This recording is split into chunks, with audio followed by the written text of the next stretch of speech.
35 bougies, un nouveau siège et une rentrée solennelle pour le barreau togolais. Telle est la journée bien remplie des avocats du pays ce mercredi. 35 ans après, ils améliorent leurs conditions de travail toujours pour être au service des justiciables. Promouvoir l'éducation des femmes et des filles en milieu rural. Tel sera le thème de la journée internationale de la femme rurale demain 15 octobre. Une autre tribune offerte pour penser à l'amélioration des conditions de vie de la gente féminine de ce milieu souvent marginalisé. Et après le drame de la Mecque cette année, c'est avec soulagement et joie que les familles ont retrouvé ce mercredi leurs parents allaient accomplir le 5e pilier de l'islam. Une première vague de 267 pèlerins a foulé le sol togolais ce jour. C'était les titres de cette édition. À toutes et à tous, bonsoir. D'abord, sachez que le Conseil des ministres s'est réuni ce mercredi au Palais de la Présidence de la République sous la direction du chef de l'État Fort et Sezimna Nyazimbe. Et dans le courant de cette édition, vous suivrez l'essentiel de ce conseil avec le ministre en charge de la communication. Triple cérémonie ce matin pour les avocats du Togo. Rentrée solennelle du barreau qui souffle cette année sa 35e bougie dans une nouvelle bâtisse. Autant d'événements pour insister sur le rôle prépondérant des avocats pour garantir un accès équitable des populations à la justice. Des précisions avec Luc Assi et Rachel Aoko. L'accès à la justice, un droit pour tous. Mais cela induit parfois des coûts que la plupart des justiciables n'arrivent pas à supporter. C'est pourquoi on parle souvent de l'aide juridictionnelle, un fonds qui doit permettre aux populations vulnérables d'avoir accès à une justice équitable. L'Ordre des avocats du Togo, à l'occasion de ses 35 ans, veut donc faire comprendre et situer le rôle des principaux acteurs dans la mise en place de ce dispositif. Nous sommes des acteurs de justice. Nous sommes des acteurs de l'accès au droit. Si les citoyens viennent à nous, nous les assistons, nous les défendons, nous les conseillons, mais c'est à l'État de mettre les moyens à leur disposition. Cela ne nous empêche pas de faire beaucoup de social. En 35 ans, l'Ordre des avocats du Togo a également mené diverses actions pour l'amélioration du statut de l'avocat au sein de l'UMOA. L'accès à la profession, aujourd'hui, il faut avoir l'ancienne maîtrise 4 ans ou le master pour pouvoir accéder. Après un stage fixé désormais à 3 ans au lieu de 2. Ensuite, pouvaient être inscrits directement au tableau les magistrats qui ont fait 2 ans de service effectif. Aujourd'hui, c'est porté à 10 ans. Et pour les professeurs d'université, il faut qu'ils soient professeurs, enseignants de droit et qu'ils soient agrégés pour qu'ils soient admis directement. Autre nouveauté de ces 35 ans du barreau du Togo, c'est l'inauguration de la Maison de l'Ordre des avocats du Togo. Le ministre de la Justice, Pius Agbetome, a salué l'effort quotidien des avocats dans la réussite du processus de modernisation de l'appareil judiciaire.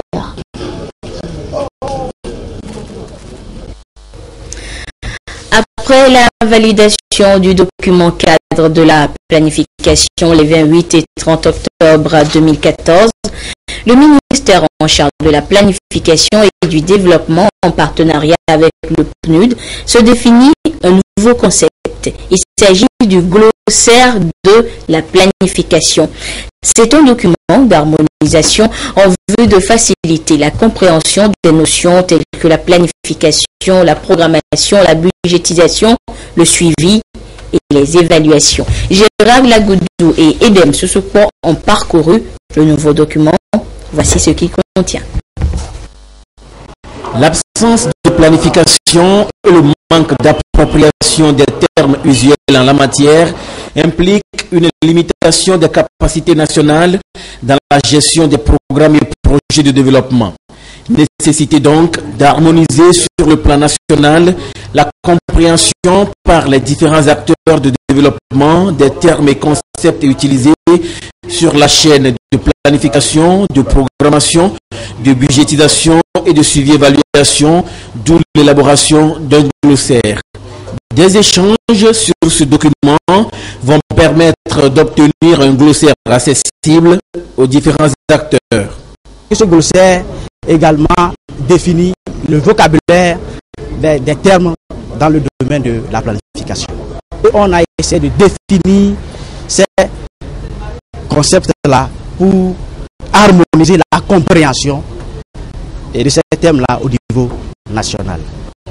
L'élaboration de ce glossaire est l'une des recommandations du Forum national sur la planification qui a abouti à la validation du document cadre du système national de planification. Ce glossaire comporte 460 concepts et termes bien définis dans les domaines de la prospective, de la planification, de la programmation, de la budgétisation, de l'exécution et du suivi-évaluation.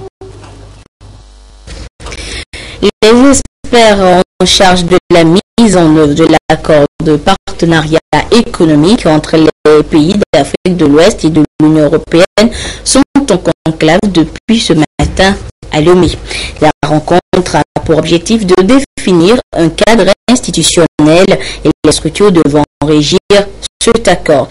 Et l'accord, justement, vise à promouvoir l'intégration régionale en Afrique de l'Ouest d'une part et l'intégration des économies ouest-africaines dans un système d'échange international d'autre part.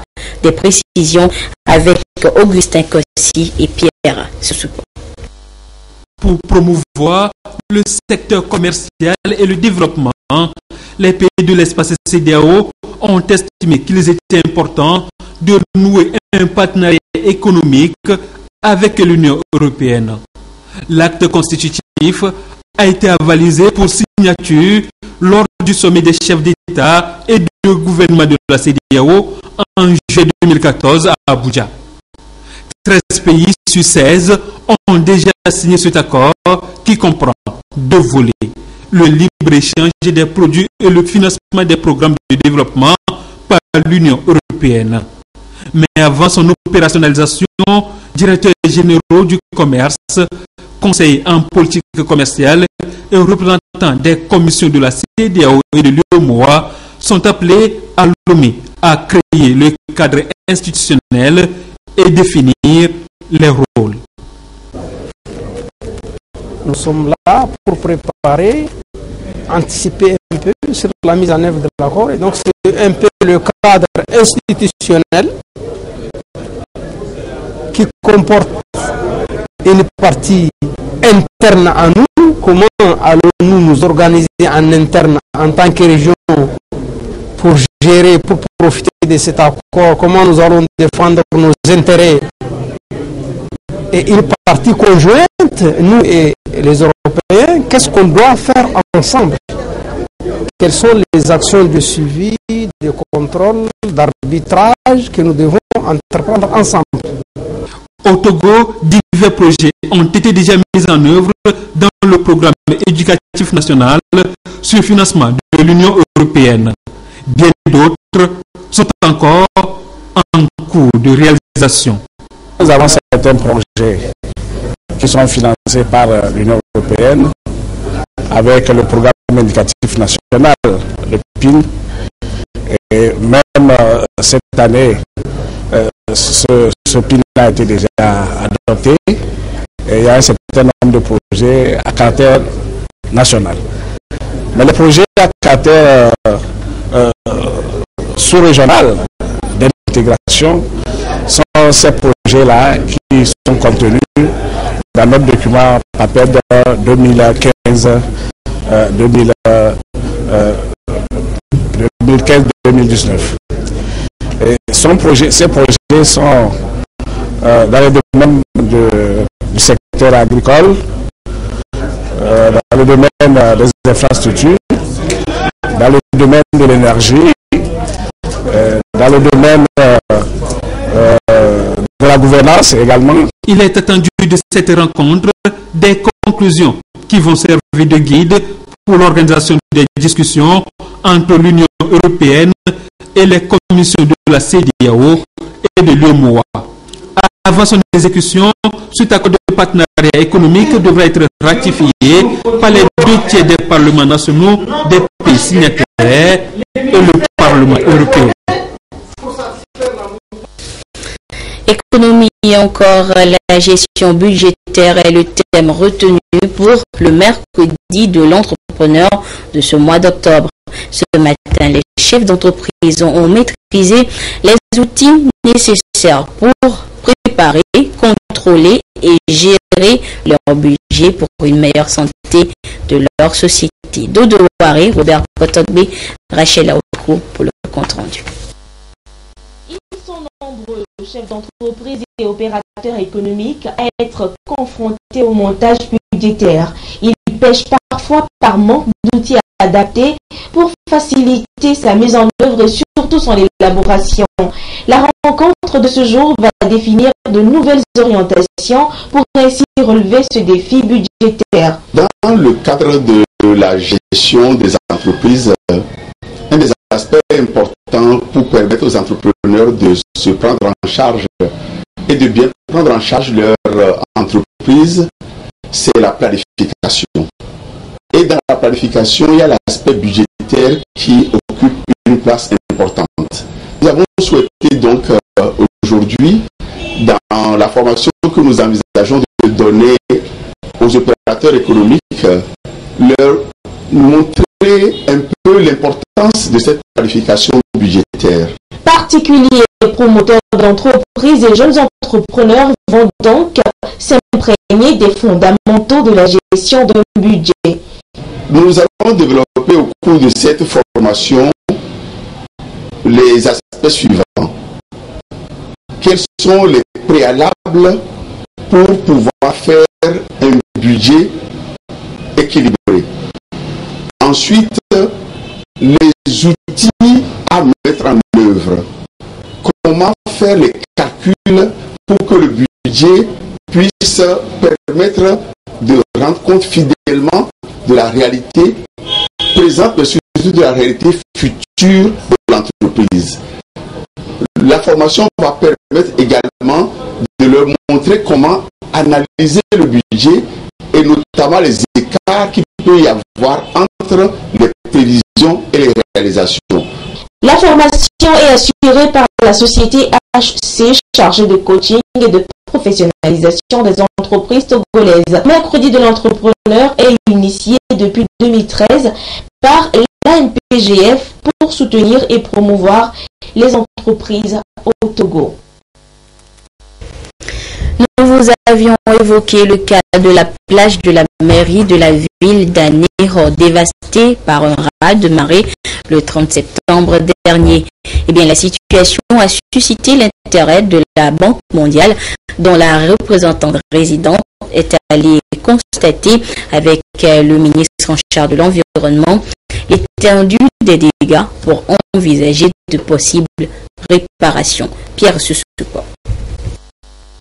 La mer frappe inexorablement le littoral togolais. Mètre par mètre, elle avance, rendant les habitations plus vulnérables. La menace est réelle et le sinistre induit par le raz de marée des 29 et 30 septembre dernier sur la côte d'Anéro en est une illustration. La Banque mondiale, présente sur le terrain à travers son assistance technique sur le réseau côtier, s'est rendue sur les lieux. Il était question de mesurer avec le ministère de l'Environnement l'ampleur du phénomène et d'envisager des solutions urgentes, plus soutenables et plus durables. La problématique est assez grave parce que la côte est très profonde dans l'eau, c'est-à-dire, et donc pour trouver des solutions durables, en fait ça va demander, je pense, une très bonne étude pour comprendre exactement comment s'y mettre, mais aussi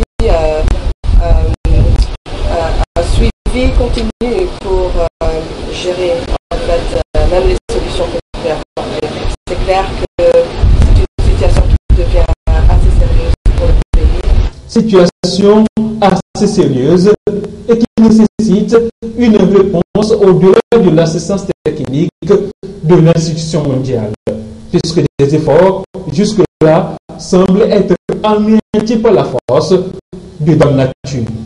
À la plage de Legbanou, nous avons vu que tout ce qui a été fait comme travaux avant, c'est-à-dire les digues, les épis qu'on a mis dans la mer a contourné ces épis et a avancé d'un seul coup. En une nuit, nous avons vu l'eau à nos portes. Une action va être déclenchée pour nous permettre de sauver un Ného. Un défi qui peut être relevé par un pays tout seul. Les discussions sont sur la table et je pense, et je suis pas sa pensée, que nous allons pouvoir quand même des solutions durables vont être trouvées pour essayer de ce problème. Donc, je la remercie très sincèrement. La Banque mondiale qui vraiment a voulu montrer sa bonne volonté à nous accompagner toujours et partout. Toutes les perturbations climatiques mises bout à bout seront la Banque mondiale pourrait faire chuter les prises de poissons de 30 à 40% dans moins de 30 ans. Si des réponses urgentes ne sont pas trouvées, beaucoup de pirogues devront amarrer comme celle-ci et ne pourront peut-être plus jamais aller au large. Je vous l'annonçais en début d'édition, le Conseil des ministres s'est réuni ce mercredi à la présidence de la République sous la direction du chef de l'État. L'essentiel du Conseil avec le ministre en charge de la communication, Guy Madjé Lorenzo. Du Conseil des ministres du 14 octobre 2015. Le président de la République, son Excellence M. Faure Esozina Gnassingbé, a dirigé ce jour, 14 octobre 2015, les travaux du Conseil des ministres qui se sont déroulés au palais de la présidence de la République. Ce Conseil des ministres a adopté 2 projets de loi, a examiné un décret et a écouté 3 communications. Le premier texte adopté par le Conseil des ministres est un projet de loi organique modifiant la loi organique du 9 juin 1987 portant composition, organisation et fonctionnement de la Commission nationale des droits de l'homme, CNDH. Conformément à son mandat initial, la CNDH a pour mission essentielle de mener des enquêtes sur les allégations de violation des droits de l'homme dans le but d'aider le gouvernement à prendre les mesures nécessaires à la protection et à la promotion des droits humains. Parallèlement à la création de la CNDH, le gouvernement a signé divers traités internationaux qui nécessitent aujourd'hui une adaptation de la législation nationale en vue d'une meilleure protection des droits humains. C'est le cas notamment du protocole facultatif à la Convention contre la torture et autres peines ou traitements cruels, inhumains ou dégradants que notre pays a ratifié depuis le 20 juillet 2010 et dont la mise en œuvre nécessite la création d'un mécanisme de prévention spécifique à ce type de violation des droits humains. La CNDH ayant été investie de la responsabilité d'abriter le mécanisme de prévention de la torture et autres peines ou traitements cruels, inhumains et dégradants, il était devenu indispensable de revoir sa composition et son mode de fonctionnement. Le projet de loi organique que le Conseil des ministres vient d'adopter permettra ainsi à la CNDH d'être plus opérationnelle en matière de protection et de promotion des droits humains et en particulier dans le domaine de la prévention et de la lutte contre la torture. Le deuxième projet de loi examiné et adopté par le Conseil des ministres porte statut de l'artiste en République togolaise. Ce texte vise à doter notre pays d'un cadre législatif qui lui permettra de valoriser tout le potentiel artistique et culturel national. L'objectif du gouvernement est d'en faire un facteur de renforcement de l'identité et de la cohésion nationale, mais aussi un outil de développement économique et social pour la création d'emplois et les activités génératrices de revenus. Le présent projet de loi s'inscrit dans le droit fil de la politique culturelle du gouvernement qui entend mieux encadrer les professions artistiques en créant les conditions propices à l'épanouissement des artistes, à leur protection et à une meilleure prise en compte de leur contribution au développement de notre pays. Au titre des décrets, le Conseil a examiné en première lecture le projet de décret portant attribution, organisation et fonctionnement de la Haute Autorité de la qualité de l'environnement (HAQE) et des structures techniques de la qualité. S'agissant des communications, le Conseil a suivi un premier exposé relatif au mois du civisme au Togo, édition 2015. Lancé en octobre 2014, la première édition du mois du civisme a suscité un réel engouement et a souligné la nécessité de poursuivre cette initiative pour renforcer l'esprit civique et asseoir durablement une culture de la citoyenneté dans notre pays. Le ministère de la Communication, de la Culture, des Sports et de la Formation civique se propose à cet effet de renouveler l'expérience de l'an dernier en organisant la deuxième édition du mois du civisme au Togo dans le courant du mois de novembre 2015. Le Conseil a instruit le ministre afin qu'un comité interministériel réfléchisse sur les actions à mener et qui aillent au-delà du mois du civisme et de la citoyenneté, car l'éducation civique et citoyenne est un acte de chaque jour qui doit permettre le mieux vivre ensemble, le renforcement de la démocratie et l'édification d'une nation forte, unie et prospère. La deuxième communication présentée au Conseil des ministres a été consacrée à la situation des immatriculations des navires sous pavillon togolais. Il faut rappeler qu'à l'occasion de la deuxième réunion annuelle du Haut Conseil pour la mer, le président de la République avait recommandé aux différents acteurs impliqués dans l'action de l'État en mer d'établir un rapport circonstancié sur la situation des immatriculations des navires sous pavillon togolais. Les démarches engagées depuis lors ont permis de relever que la Société internationale Registration Bureau, basée en Grèce, a pu immatriculer à ce jour et à la demande du gouvernement 541 navires sous pavillon togolais. Malheureusement, les violations répétées des règles de la navigation maritime par certains navires sous pavillon togolais poussent aujourd'hui le gouvernement à envisager des mesures afin d'assainir ce secteur. 144 navires ont d'ores et déjà été radiés du pavillon togolais. Ainsi, le gouvernement étudie de nouvelles mesures de délivrance des certificats des navires battant pavillon togolais. La troisième communication écoutée par le Conseil a porté sur la rentrée scolaire 2015-2016. Dans le souci d'assurer une rentrée scolaire apaisée et sereine, le gouvernement a engagé dès juillet 2015 des contacts et des discussions avec des partenaires du système éducatif, en particulier les fédérations des syndicats d'enseignants. Ces échanges ont permis d'aborder certaines préoccupations et doléances, en particulier le paiement des primes de rentrée de bibliothèques, ainsi que la situation des enseignants recrutés en 2013 et dont les dossiers sont en cours de traitement par le ministère chargé de la fonction publique. Les conclusions de cette rencontre ont eu le mérite de favoriser une rentrée scolaire 2015-2016 dans un climat apaisé.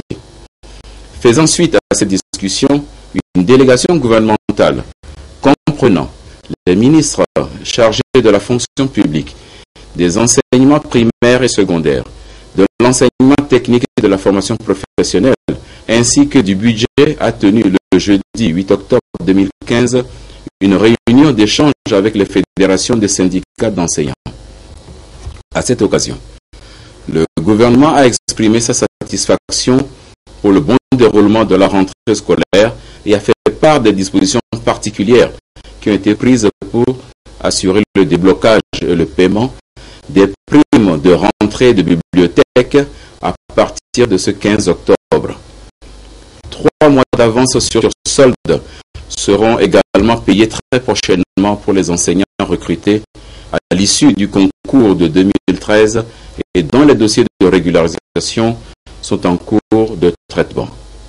Le gouvernement s'est par ailleurs engagé à entreprendre par le dialogue et la concertation avec les fédérations et organisations syndicales des réflexions plus approfondies en vue de régler de manière durable les autres préoccupations et revendications en suspens.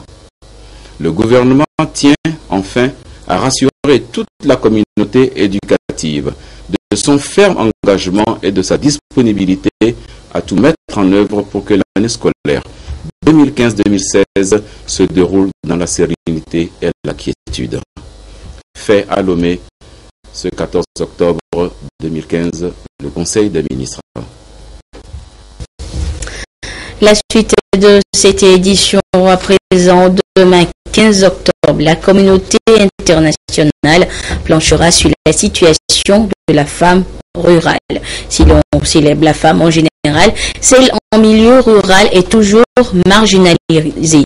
Raison de cette occasion pour penser à son épanouissement en tenant compte de ces réalités. Le cas du Togo avec Sonia Ménico et Antoinette Romao. Va voir. Les femmes rurales sont les piliers de la réalisation des profonds changements économiques, environnementaux et sociaux nécessaires au développement durable. Mais l'accès limité au crédit, aux soins de santé et à l'éducation constitue une entrave à leur épanouissement. Situation aggravée par les crises économiques et alimentaires mondiales. C'est pourquoi le thème national promouvoir l'éducation des femmes et des filles en milieu rural revêt une importance cruciale pour éradiquer l'analphabétisme et la pauvreté. L'éducation des femmes et des filles en milieu rural, au-delà d'être un simple droit, est une occasion de se fortifier et de se réaliser pour les unes et une opportunité de se former et d'être accompli pour les autres afin d'apporter une pleine participation au développement de leur communauté et à l'émergence souhaitée de notre pays. Nombreuses sont les actions menées au Togo pour venir en aide à ces femmes battantes dans l'objectif de réduire au maximum la précarité dans laquelle elles croupissent afin de renforcer leur potentiel économique.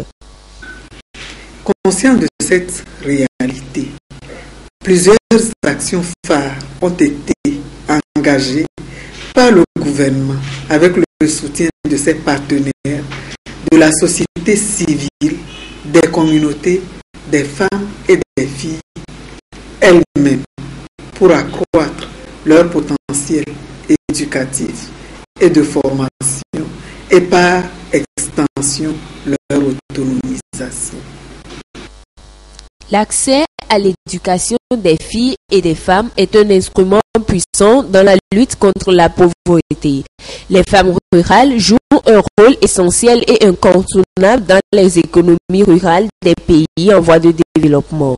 Dans la plupart d'entre eux, elles participent à la production agricole, fournissent la nourriture, l'eau et le combustible pour le foyer. De plus, elles sont en première ligne pour assurer des fonctions vitales comme l'éducation des enfants. Et c'est la ministre en charge de l'action sociale qui a également réceptionné hier des kits scolaires à l'Agence de solidarité nationale. Et c'est un geste du leader de la téléphonie mobile au Togo, Togo cellulaire, un geste qui s'inscrit dans le cadre de la mise en œuvre du projet Opération Rentrée scolaire, lancé depuis quelques semaines avant la rentrée scolaire par ce département ministériel. Le compte rendu avec Sonia Amenipo et Ramdan Bassina. Le leader de la téléphonie mobile Togo Cellulaire poursuit ses actions humanitaires et caritatives à l'endroit des couches défavorisées pour cette rentrée scolaire. Cette fois-ci, c'est l'Agence de solidarité nationale qui a bénéficié de dons composés de kits scolaires et de vivres. Tous les ans, le ministère fait appel à de bonnes volontés. Togo Cellulaire, en répondant à cet appel, n'est qu'un devoir rempli.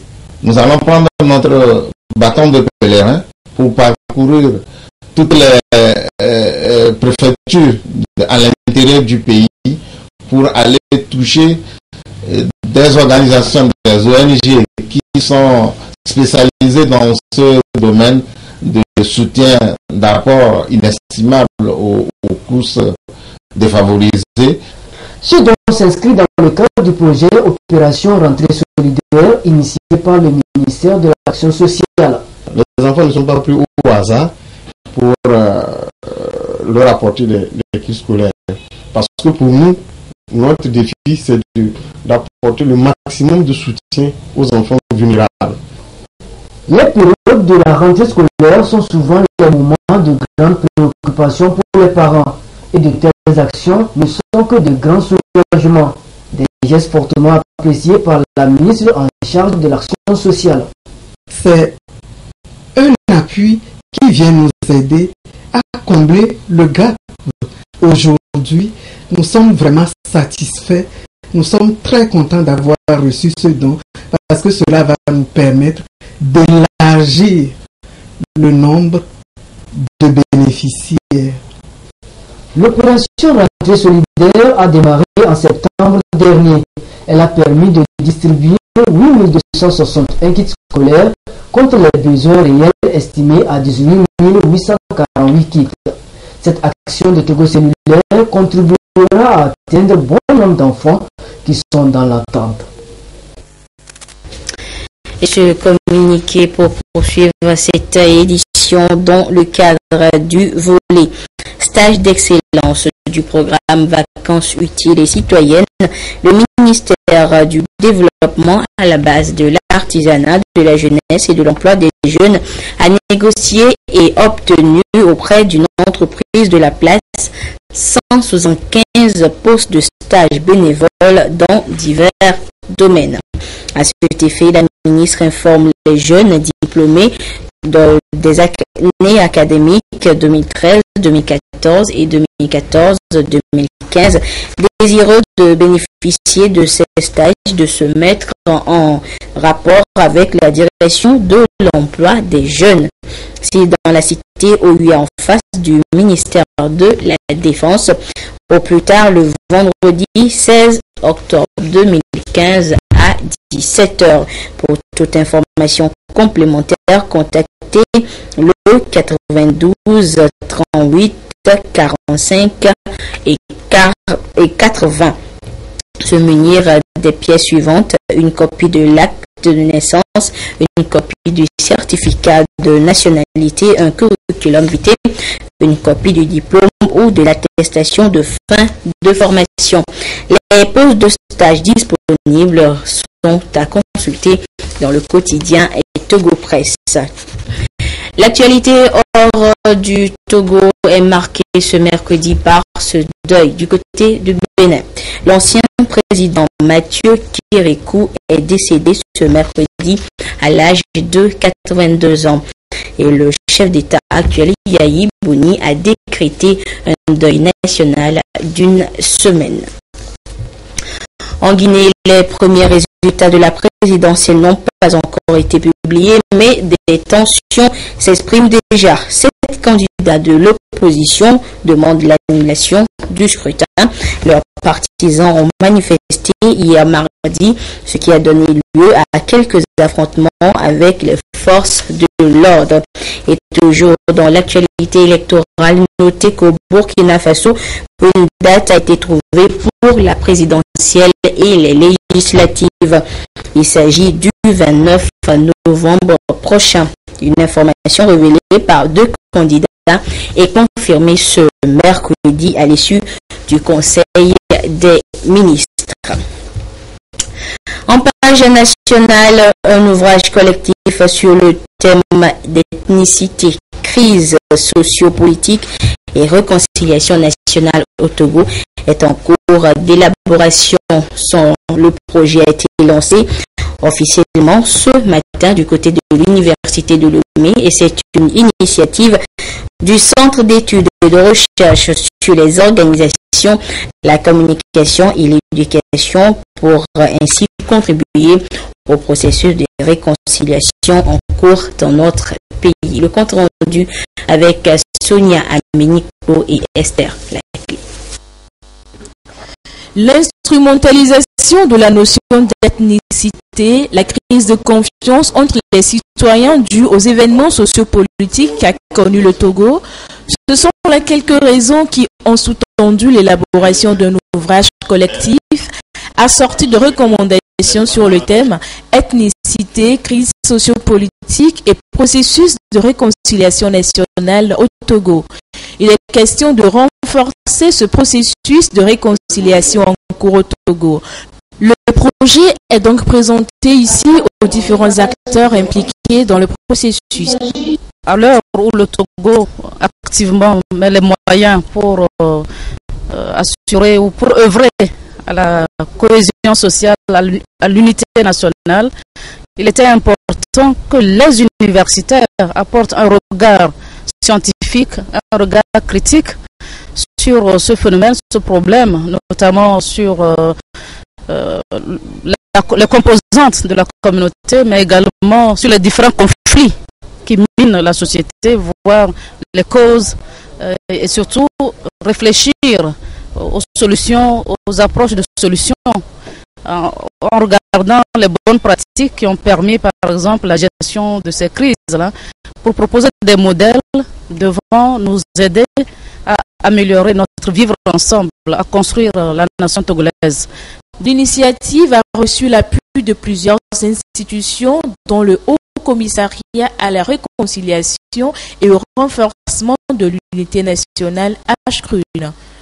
L'ouvrage qui va sortir bientôt vient en quelque sorte en appui au travail qui est confié au Commissariat à la réconciliation et au renforcement de l'unité nationale, qui est justement l'organe mis en place par l'État, par le gouvernement, et pour essayer de stimuler ou d'apporter un plus au processus de réconciliation qui a été, n'est-ce pas, relancé depuis 2005 par le chef de l'État. Cet ouvrage collectif qui apparaît comme un devoir de mémoire nécessite l'apport des universitaires et des personnes ressources de tous bords. Comme pour dire, les diversités ethniques et linguistiques, loin de diviser les citoyens d'une même nation, doivent constituer une source de richesse socioculturelle pour son développement. Et je vous l'annonçais dans les titres passés, l'angoisse et l'attente, c'est avec soulagement que les familles des pèlerins togolais ont accueilli leurs parents partis accomplir le 5e pilier de l'islam. Un pèlerinage endeuillé cette année suite à la bousculade meurtrière. Et c'est une première vague de 267 pèlerins qui est arrivée donc à ce mercredi à l'aéroport international Nyazingbe et Adema. L'ambiance des retrouvailles avec Clarisse Atikle. À bord de ce vol Ethiopian Airlines, 267 pèlerins musulmans de retour au Togo après environ 30 jours de recueillement sur la terre sainte en Arabie Saoudite. Les pèlerins expriment ici leur satisfaction pour avoir accompli le 5e pilier de l'islam.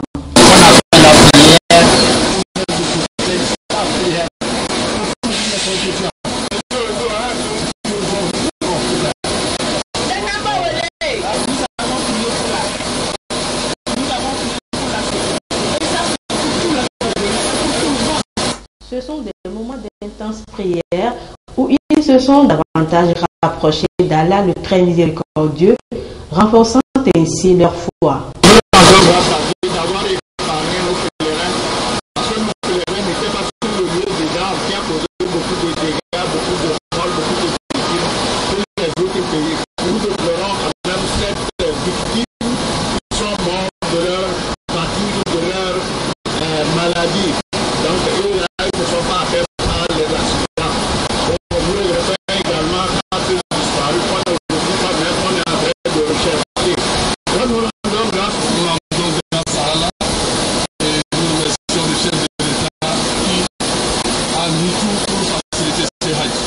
Les plus hautes autorités togolaises soutiennent chaque année le Hajj et le ministre en charge de l'administration territoriale, de la décentralisation et des collectivités locales et son collègue de la sécurité et de la protection civile qui ont fait le déplacement de l'aéroport international Gnassingbé et Adema se félicitent du bon déroulement du Hajj 2015.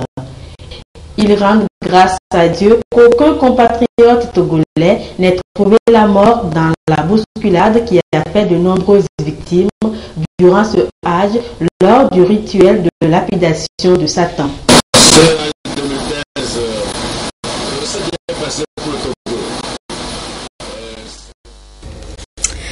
Toutes nos excuses pour la mauvaise qualité sonore de cet élément. Nous reviendrons donc plus en détail et dans de bonnes conditions sur ce retour des pèlerins du Hajj 2015 dans nos prochaines éditions.